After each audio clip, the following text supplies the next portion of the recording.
We go back to the year 1888, in the past. A dusty and uneven dirt road full of bumps and obstacles, without any signs or clear path. A woman is carefully behind the wheel of an unusual and peculiar contraption that looks more like a large bicycle with a steam engine, moving along. But this vehicle doesn't run on steam. Instead, it uses a liquid that people of that time only used for cleaning stains. Gasoline. But that woman, along with her 2 teenage sons, decided without her husband's permission to undertake the first road trip in history. A journey that, if it failed, perhaps today there would be no such thing as Mercedes-Benz, and if it succeeded, it could spark a revolution in the future of human transportation.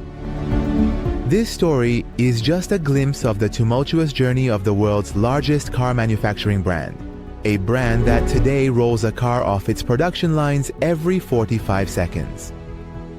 But its beginning was just an idea, in a dark garage, full of hope and fear. Before we begin to recount this exciting and mysterious story from its inception to its legendary peak, please like the video right now and leave us a comment. It might not take much of your time, but leaving even a small comment ensures that the efforts of our team are not overlooked. We also get more motivated to prepare even more engaging videos for you. Alright, let's go to the year 1844. The year Karl Benz was born in a small town called Karlsruhe in Germany. His father was a train driver, but when Karl was only 2 years old, he lost his father. His mother was a hardworking woman and did everything she could to ensure Karl got an education and succeeded. Karl was passionate about machinery, from repairing wall clocks to peeking into metalworking workshops. At the age of 19, he graduated from the Karlsruhe Polytechnic University and quickly entered the mechanical engineering industry. But he always had a dream in his mind: to build a vehicle that could move on its own. Something that was neither a train nor a carriage. He wanted something completely different. In 1871, Karl Benz, who was still involved in engineering and machinery design at the time, decided not to work for others anymore. Together with his partner August Ritter, they established a small garage in the city of Mannheim. Their garage had a long and formal name: the Benz and Siras Machine Factory. Always seemed to be doing well on the surface, but it was only in appearance. It soon became clear that Ritter was not a suitable partner for Karl Benz. He had neither an interest in Benz's strange ideas, nor the patience and courage to face big risks. Differences of opinion began, the arguments heated up, and eventually, Ritter decided to sell his share and leave the garage. After this event, Karl Benz felt like everything was slipping away. The newly established garage had not yet become profitable. Creditors wanted their money, the rent was overdue, and the raw materials for building new engines had run out, and now his partner was leaving too. Karl Benz, whose dream was to build a vehicle that could move without a horse, was getting closer to bankruptcy step by step. He had no money, no customers, and hope was gradually fading away. But amidst all this darkness, there was one person who never left him: Bertha Benz. Not just his wife, but his true companion and steadfast life partner. Bertha was a woman with a spirit, different from the women of that era, willing to face any danger, to save her husband from downfall. She knew well that Karl didn't just need money, he needed faith too. And when she saw Karl's partner leaving the garage and everything possibly falling apart, she decided to do something no one expected. Bertha went to her father, Karl Friedrich Ringer, a conservative and meticulous man. Someone who knew that his stepmother was ambitious, but in the world of business, ambition alone is not enough. But Bertha insisted so much and had so much faith in her husband that she finally managed to secure a substantial loan from her father. With this money, Carl Benz bought Ritter's share and took full control of the garage. It was at that moment that no partner stood between Carl and his dream. From then on, whatever happened, Carl and Bertha were together, in failure, in success, and in building the first car in history.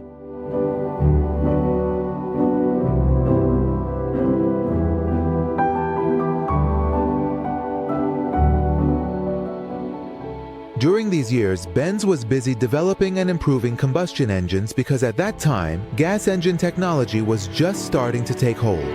However, Benz had a bigger goal: to create a self-propelled vehicle with a combustion engine that people could use instead of horse-drawn carriages. In the years when he had his own garage, he spent most of his time designing a smaller and lighter engine. Because the existing engines at that time were very large and heavy and not suitable for installation on vehicles. So we moved through the years until we reached the year 1885. After years of relentless effort, trial and error, and overcoming successive failures, Carl Benz finally succeeded in building the world's first motorized car. A vehicle that at that time no one could even dream of. It was neither a carriage nor a bicycle nor a cart, but something completely different. That vehicle was a tricycle. A lightweight body with large metal wheels that seemed to be borrowed from the bicycles of that era. And in the middle, it had a beating heart. A single-cylinder, 4-stroke gasoline engine with a power equivalent to 0.75 horsepower. Its maximum speed was about 16 kilometers per hour. He named it the Benz Patent Motor Wagon. Now, you might laugh when you hear the speed I mentioned to you, which is 16 kilometers per hour. But in those days, this invention was like building a spaceship. Before that, the only thing people had for transportation was a horse. Now, Benz had created a horseless carriage that moved on its own. But the problem was that people were not yet ready for this big change. On January 29, 1886, Benz introduced his invention to the German Patent Office and it was officially registered. But contrary to his expectations, there was no celebration or enthusiastic applause. Neither did the newspapers headline it, nor did people line up to see what this strange machine was. Everyone looked at Carl Benz and his invention with a surprised and even disdainful gaze. It was at this point that Bertha Benz decided to change everything once again. In 1888, without Carl's permission, she took the car and, along with her 2 sons Richard and Eugen, embarked on a long journey from Mannheim to her hometown of Pforzheim. Over 104 kilometers, without a mechanic, without a repair shop, and without GPS, but with an open mind and incredible courage. She bought gasoline from a pharmacy because at that time gasoline was only sold as a cleaning agent. A cobbler repaired the brakes along the way. When a pipe got clogged, she cleared it with a hairpin and even used a garter to insulate an electrical wire. This journey made people realize how useful this vehicle could be. Their trip took almost a day and they returned the next day. But after their snowy journey, people couldn't take their eyes off this car. People in villages and small towns would hear the noise of a strange car passing through the streets. The Benz car, which moved with a loud noise and had a distinctive smell, made everyone curious and gather around it. It was as if they had seen a spaceship. Interestingly, the pharmacy where Bertha bought gasoline later became a kind of historical site, and it is still a source of pride in Germany.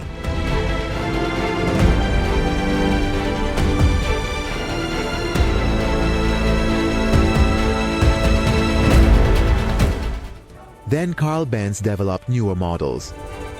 In 1893, he introduced the 4-wheeled Victoria model, and later the famous Velo model, which was the world's first mass-produced car because more than 1,200 units were produced.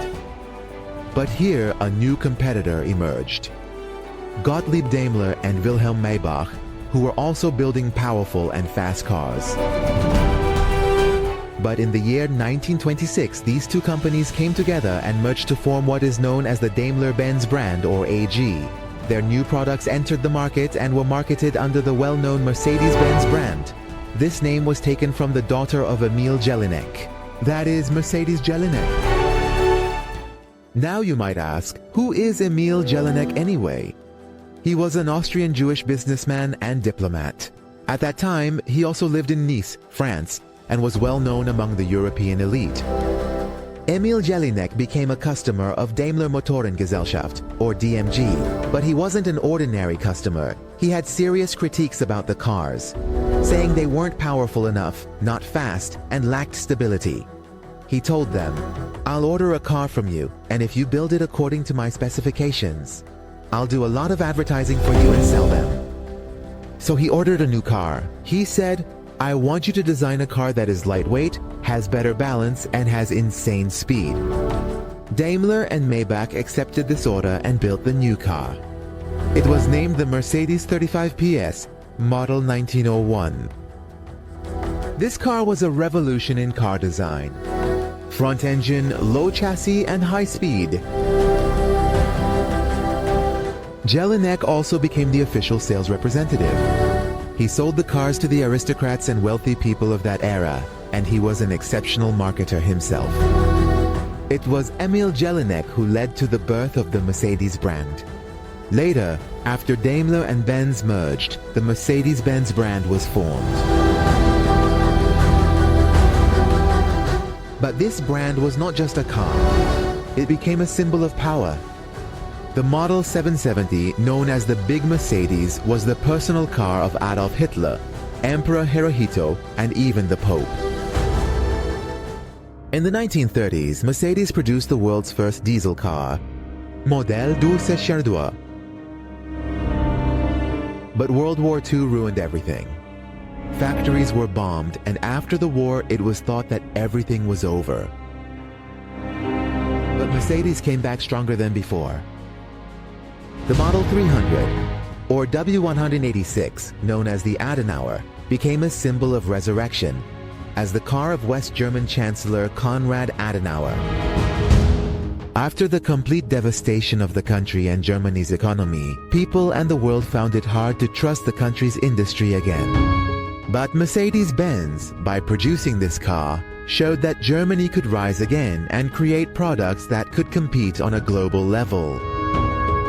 Konrad Adenauer, indeed the first Chancellor of West Germany, selected this car as the official government vehicle, and was so loyal to it that he had, in fact, 6 different versions of this model. That's why the Mercedes-Benz 300 was nicknamed the Adenauer. This car was a combination of power, elegance, and German technology, just like what West Germany was beginning to show the world. A rebuilt country that was stable and powerful. For this reason, this car became not just a vehicle, but a symbol of the resurrection and the return of Germany's traditional and national pride. Many people don't know, but Mohammad Reza Pahlavi, the Shah of Iran, was one of the shareholders of the Mercedes-Benz company. In the 1950s and 1960s, Iran was one of the largest buyers of this company's products. Mohammad Reza Pahlavi and the royal family were extremely fond of this brand, to the extent that the Shah purchased some shares of the company. Mercedes-Benz even designed and produced special cars specifically for the Iranian court, such as the Mercedes-Benz 600 Pullman. But what happened to this share after the 1979 revolution? After the fall of the Pahlavi regime, the Foundation of the Oppressed, which took over the assets of the royal family, also acquired the Mercedes-Benz shares. However, since Iran entered a period of sanctions, there was no opportunity to manage this investment, and eventually, this share was gradually sold off. But I want to talk about this car, the Mercedes-Benz G-Class, or the G-Wagon. This car was initially built for military use, not for millionaires and celebrities. But everything started with an order from the Shah of Iran. In the late 1970s, Mohammad Reza Pahlavi, the Shah of Iran, who was a shareholder at the time, asked the company to design a sturdy and powerful military vehicle. The Shah of Iran was looking for an armored and extremely durable vehicle for the army, something that could move without issues in any condition, from deserts to mountains. Mercedes-Benz, in collaboration with the Austrian company Steyr-Daimler-Puch, began designing the initial model of this vehicle. However, before this vehicle could be delivered to the Iranian army, the 1979 Iranian Revolution occurred, and as a result, Iran's order was cancelled. However, the company decided to offer this model as a global military vehicle. In 1979, the first version of the G-Class was officially introduced. Initially, its main customers were armies and various military groups, especially in Europe and the Middle East. But in the 1990s, gradually, ordinary people also became interested in this vehicle because it was extremely durable, reliable, and resembled an armored tank. Gradually, luxury versions were made, and celebrities, billionaires, and even politicians became its fans. Now, the G-Class, with its latest model we see in 2025, is one of the most luxurious and popular SUVs in the world. Let's return to the main topic.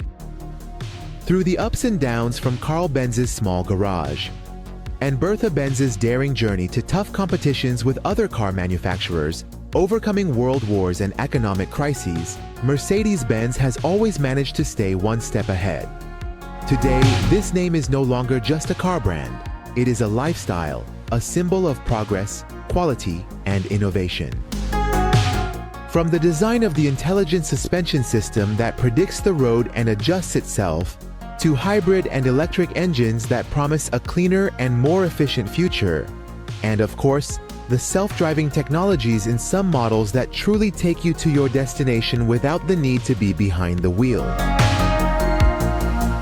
Today, AMG models with their distinctive sound and wild power, and Maybach models with their unparalleled luxury, prove that Mercedes-Benz is not just a means of transportation, it is an experience, a feeling of being special.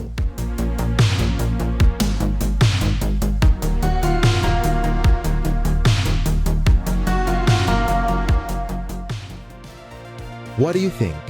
Do you like this brand or not? If you were to have one of its models, which one would you choose? Be sure to comment for us. Also, thank you for liking this video because a lot of effort has been put into making it.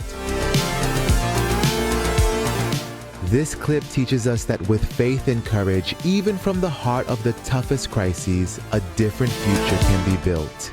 Behind every great success, there is a story of perseverance, innovation, and belief in dreams.